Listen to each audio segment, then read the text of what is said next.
So, hi everyone. My name is Rokshana Bushra, and I'm a junior in the undergrad department at Berkeley studying cognitive science and data science.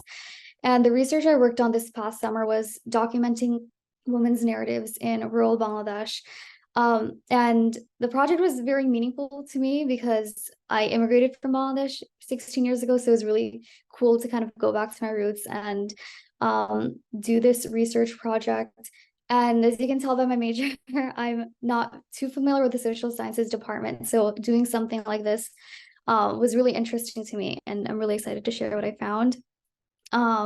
My inspiration behind the project was basically I've always seen how Bangladesh receives limited attention in academic circles, and Bangladesh has a unique culture and struggles, and it's often overlooked. And I wanted to bring special attention to like women in the rural areas, particularly the village that my parents grew up in, um, because they do play an integral role in the community but are underappreciated. So I just kind of want to show you guys how I went about my methodology and some of the reflections I had and what I learned from this project. And when planning this, I decided since I love talking, I could do video interviews as my data collection method.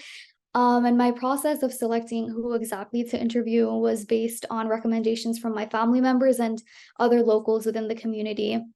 And the participants received translated consent forms and had options to skip questions they weren't comfortable with, or cover their faces, or just do voice recordings if they wanted to.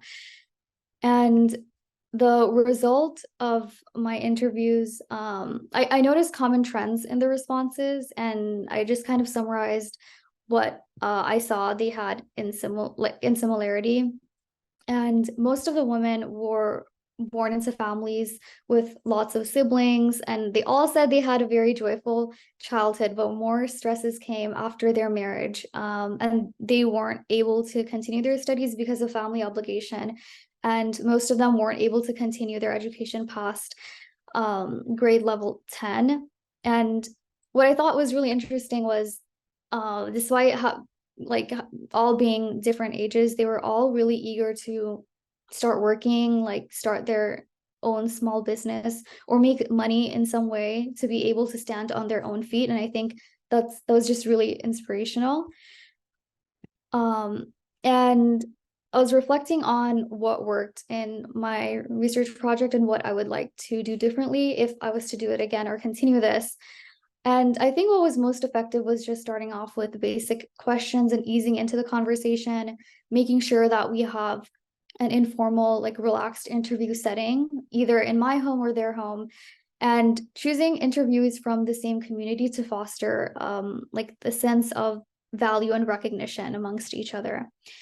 However, what I saw that I can improve next time is just building a rapport and making sure I maybe meet with the interviewees beforehand and developing a relationship or friendship so that they're more comfortable opening up, since some of their responses were quite short and I didn't have much to work with.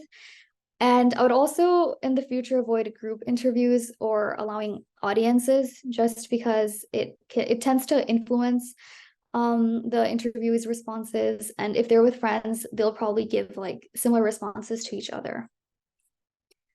But I would say the most important thing I learned from this project was my own need to kind of challenge and decolonize my perspective when approaching a project like this. Since, I grew up in America, I think I wrote my questions in a way that kind of assumed I could easily box people under certain labels, like your occupation's a farmer or a seamstress or shopkeeper. But I learned that people do so many things and their livelihoods can be easily categorized, can't be easily categorized into occupations that we only recognize from like a Western lens. So that was my most important takeaway. And I won't be able to show all the interviews, but I do have a very quick compilation of the videos if I have time to show it. I'm gonna play it really quick. Please let me know if you can't hear it. This summer.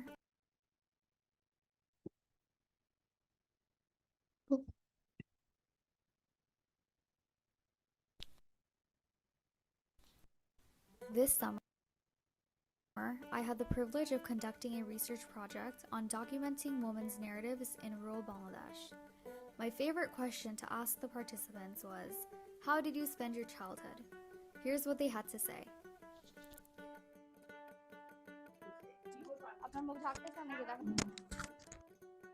আসসালামু আলাইকুম। ওয়ালাইকুম আসসালাম। আপনার নাম কি? শাহনাজ। তোমার নাম কি? মোসাম্মদ শিউলি বেগম। আমার নাম মোসাম্মদ নুরজাহান বেগম। মাজেদা খাতুন। আমার নাম দুলারি। মোসাম্মদ জুলেখা বেগম। মোসাম্মদ রুবি বেগম। আঙ্গুরা। আমার নাম রোকিয়া। আমার নাম সোনালী বেগম। ছোটবেলার মেলা, খাওয়া দাওয়া মেলা, টাকা পয়সা মেলা, আদর যত্ন হয়। আমারও মানুষ হচ্ছে, বড় হওয়ার দুঃখ হচ্ছে। ভালো জীবন যাপন করেছে। ইন্ডিয়া থেকে আমার আব্বার আসছে, এসে এখানেই আমাদের জন্ম। ছোটবেলায় ভালোই ছিল। ছোটবেলায় সবাই নদীতে গোসল করতে যেতাম, কত খেলাধুলা করতাম, নদীর পানিতে ঝাঁপ দিতাম। একটা বট গাছ ছিল, বট গাছে বন নেমে আসতো, বট গাছে ঝুল দিয়ে সাঁতার দিতাম। আমার পরিবারের সবাই ভালোবাসতো, শ্বশুর শাশুড়ি, ননদেরা, দেবরেরা, সবাই। বেড়াইছি, ভালোভাবে কাটেছে, খুব আনন্দ করছি। ছোটবেলায় একসাথে খালার সঙ্গে বেড়াইছি, তারপরে স্কুল জীবনে বান্ধবীদের সাথে বেড়াইছি, মেলাতে গেছি।